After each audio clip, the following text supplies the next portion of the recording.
really, for years, doing a lot of preaching out of the Torah and telling people, screaming that, yes, we need the New Testament or the Gospels, but yes, the Torah and the instructions matter. I've been screaming it in the way I understood it for years. And then all of a sudden, Pete calls me. I hadn't heard from him in I don't know how long. Pete calls me. I'm already studying Hebrew. Pete calls me and tells me a guy named Eric is around, and I said, well, I'm going to check him out a little bit before I let him on the show. He said, that's fine, you know. And then all of a sudden, Eric comes over here, and when I meet him, y'all meet him that first Sabbath, okay? And we begin to click, we begin to talk, and I know Eric feeds a lot in a short amount of time. He's like me. If he don't talk fast, he don't get half what he needs to say in the amount of time we have. But then all of a sudden, then I pick up this book that I've had for years that says, guess what? Names.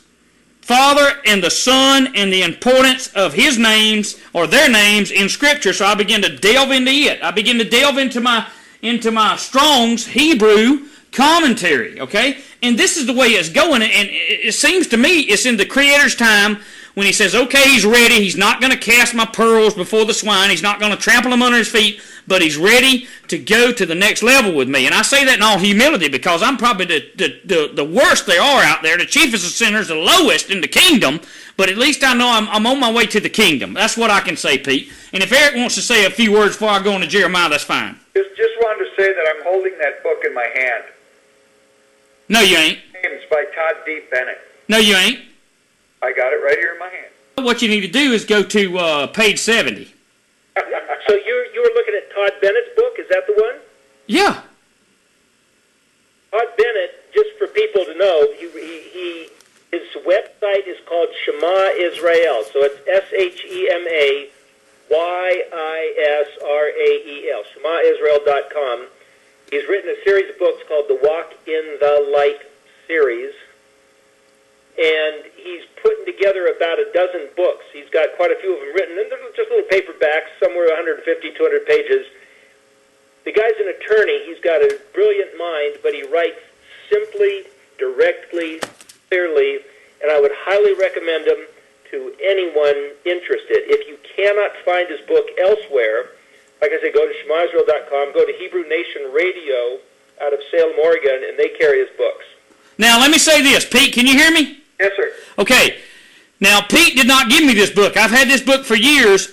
As a matter of fact, when I've had this book since July of 2008, I moved up here, and this very attractive family come to me. I was at the radio station doing a show before they closed Z600 down, and this very attractive, humble family came to me and said, we want to give you this book. Just take a look at it, Billy. If you don't want to believe nothing in it, that's fine. And I skimmed through it one night, put it in the box with my other books, okay, marked Billy on it, and then all of a sudden, before Eric came and before Pete called, I'd already pulled it out and had it on the nightstand, doing my Hebrew studies and reading the Word, and here we go. And are you sitting there telling me that y'all have this same book in front of you?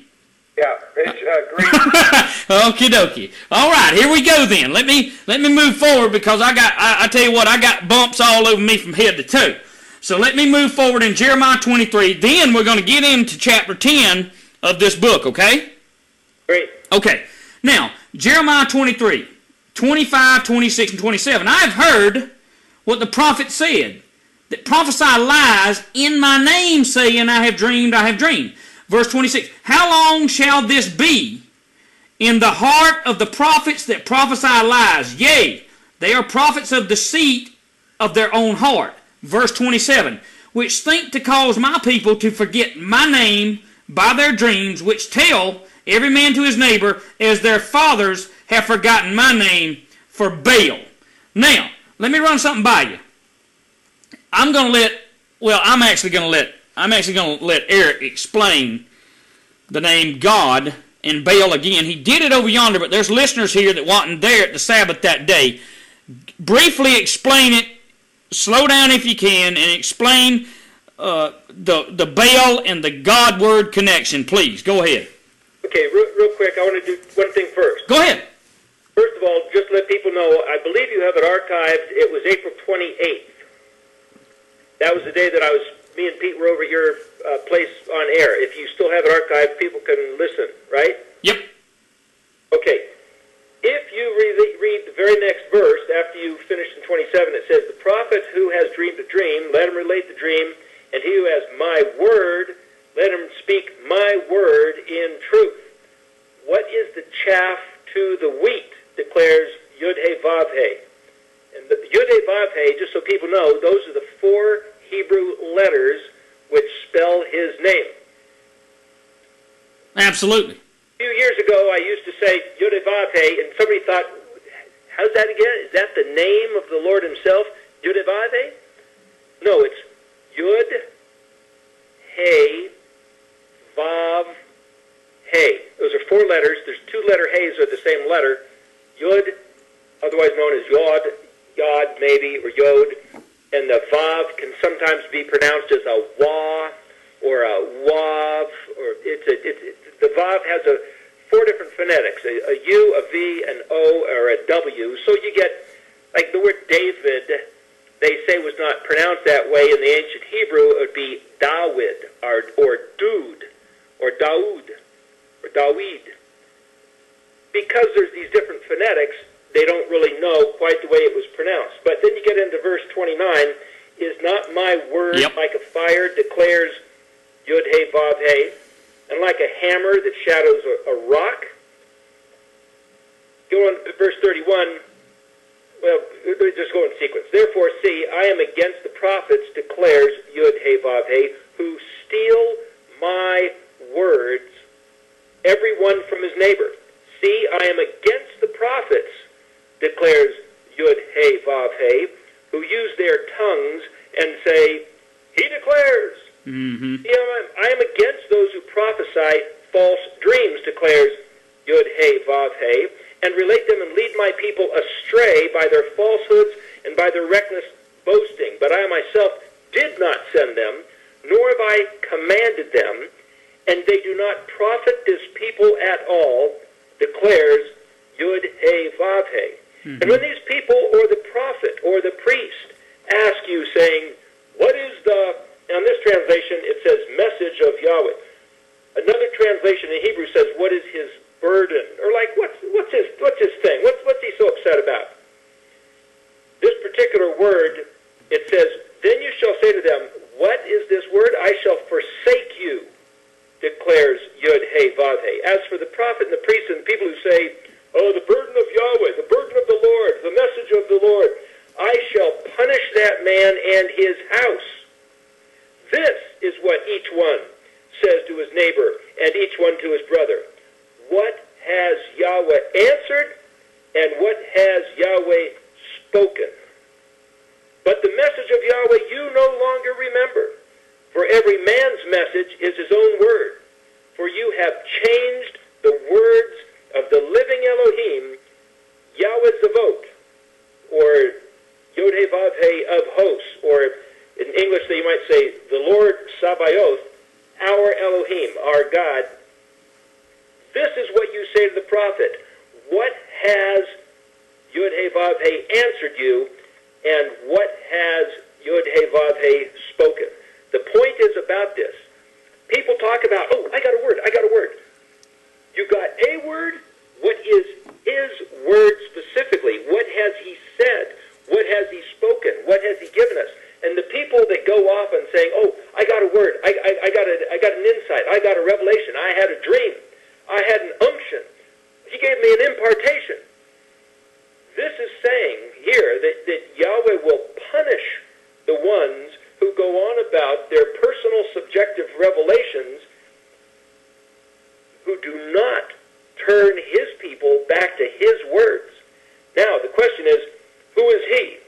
I just read an article by a guy named Tim Hegg, who was countering an article by Nehemiah Garden and Keith Johnson about the way to describe the true 4-letter name of the Almighty. There's another fellow by the name of Mark Krell.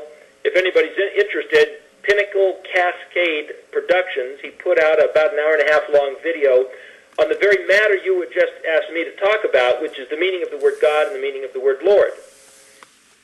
Some people say, oh, it doesn't matter. Tim Hegg spent 60 pages basically saying, hey, nobody knows how to pronounce the name, so therefore, because we don't know how to pronounce it, and we certainly don't want to offend the Almighty by mispronouncing his name, let's just call him Lord or God or Almighty or, the Heavenly One, the man upstairs.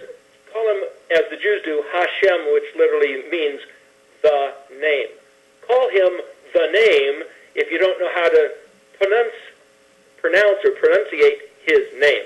Well, the point is, there could be a number of different ways to speak his name and utter it, and no one knows what it is. But you're right.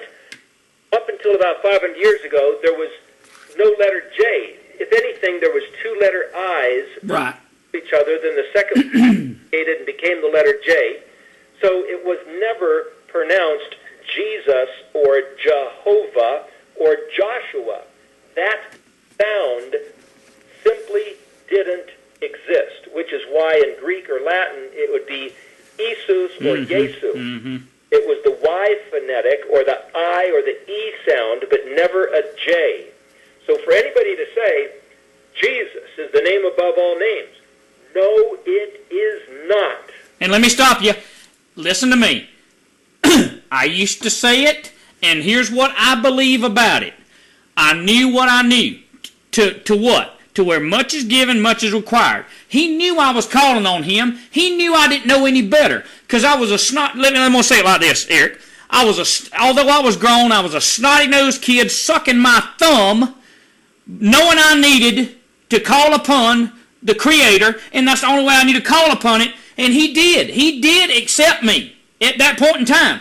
But now he is requiring me because he has taken me and many others like me. I'm not putting myself up here, but he has taken us to another place with him. I don't understand, and I'm not going to argue like, what's his name, Tim Hegg or Peg or whatever, and they do. I ain't arguing with people. I'm putting this out, like I told Cindy today. We're putting this out one more time.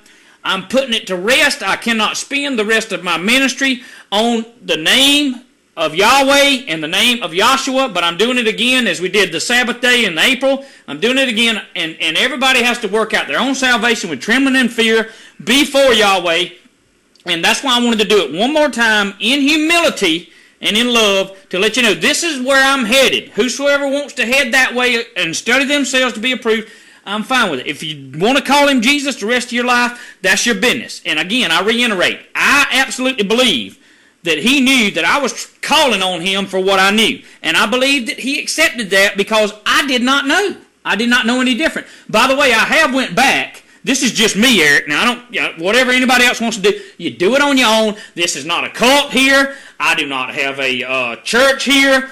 I left the church many years ago because of their traditions. I am not trying to get you in traditions, period, but I'm telling you what I did do. I want to make my calling and election sure. I went back again and I said, Yeshua, please forgive me of every sin.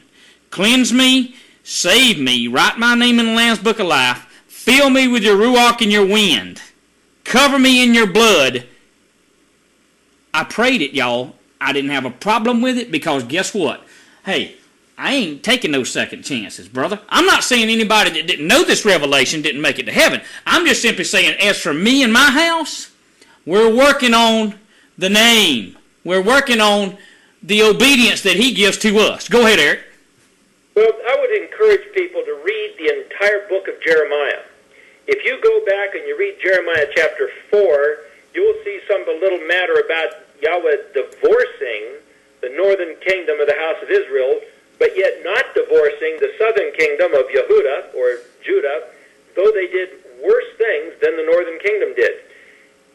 I don't know how many people actually read the Old Testament, but Jeremiah, you could even say Isaiah, you read Ezekiel, read, Deuteronomy, but Jeremiah is power-packed. Read it slow enough to get it. If you back up a little bit, and you see verse 9 of chapter 23, Jeremiah speaking, my heart within me is broken because of the prophets. All my bones shake. I'm like a drunken man and like a man overcome by wine because of Yod-Heh-Vav-Heh and because of his set-apart words. Oh, whoa, stop right there. Let's just slow down there, okay? If people have to leave at 8, they can leave. All right, now watch here.